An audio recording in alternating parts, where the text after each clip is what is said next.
প্রিয় দর্শক, আসসালামু আলাইকুম। দর্শক, আমি আজকে আপনাদেরকে দেখাবো মাছের পেটি দিয়ে কিভাবে আমরা বাঁধাকপি ভুনা করব। দর্শক, পশ্চিমবঙ্গে এই রেসিপিটা খুবই জনপ্রিয়। আমাদের কুমিল্লাতেও আমরা অনেক পরিবারেই বেশিরভাগ খাই। আজকে আমি আপনাদেরকে দেখাবো বড় কাতলা মাছের পেটি আমরা কিভাবে ফেলে না দিয়ে শীতের সবজি বাঁধাকপি দিয়ে ভুনা করলে কেমন স্বাদ হয় আপনারা রান্না করলেই বুঝতে পারবেন। দর্শক, কী কী মশলা লাগছে চলুন দেখে নিই। এখানে আমি আদা বাটা নিয়েছি আধা চা চামচ, রসুন বাটা নিয়েছি আধা চা চামচ এবং জিরা বাটা আধা চা চামচ, মরিচ গুঁড়ো 1.5 চা চামচ, হলুদ গুঁড়ো আধা চা চামচ, ধনিয়া গুঁড়ো আধা চা চামচ, লবণ পরিমাণ মতো আপনার স্বাদ অনুযায়ী আপনি বেশি কমও দিতে পারেন। আর এখানে আমি 2টি কাঁচামরিচ ফালি করে নিয়েছি, ওঠানোর সময় আমি দেব। দর্শক, চলুন আমরা রান্নায় চলে যাই।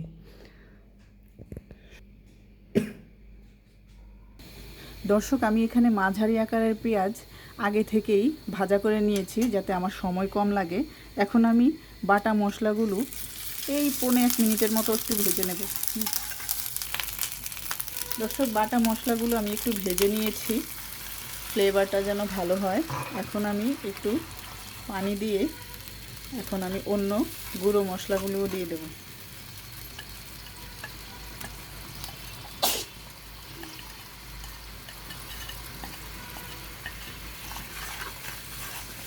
দর্শক, প্রচুর পরিমাণে তেল উঠবে পেটি থেকে। আমি অল্প তেল দিয়েই পেঁয়াজটা ভাজা করে নিয়েছি।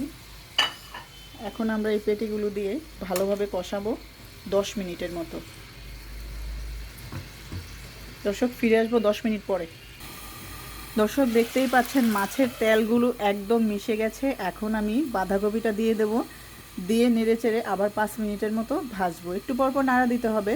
দর্শক, প্রচুর তেল উঠেছে। আপনি ভাজার পরে রান্না শেষে তেলটা এক সাইড করে রাখলো, এটা সাইডে চলে আসবে। এখন আমরা বাঁধাকপিটা দিয়ে দেব। দেখতেই পাচ্ছেন খুব সুন্দরভাবে মিশে গেছে।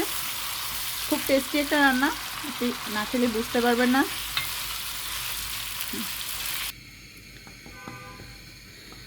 দর্শক, আমার রান্না প্রায় হয়ে গেছে। আমি 7-8 মিনিটের মতো ভালোভাবে নেড়েচেড়ে এটা ভেজেছি।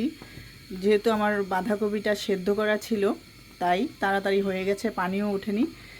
দর্শক, আমি এখন কাঁচামরিচ ফালিগুলো দিয়ে দেব, দিয়ে নেড়েচেড়ে উঠিয়ে নেব। আর আপনি স্বাদ বাড়ানোর জন্য সামান্য একটু চিনি দিতে পারেন। চিনিটা রান্নার স্বাদ অবশ্যই বাড়ায়। মাঝে মাঝে একটু ফুটে উঠতে পারে, সাবধান থাকবেন। ঢাকনা হাতে এভাবে দিয়ে রাখবেন।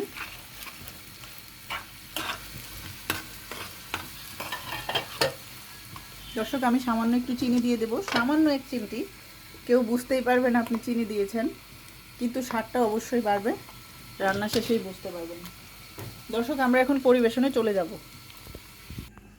দর্শক, তৈরি হয়ে গেল আমাদের কাতলা মাছের পেটি দিয়ে বাঁধাকপি।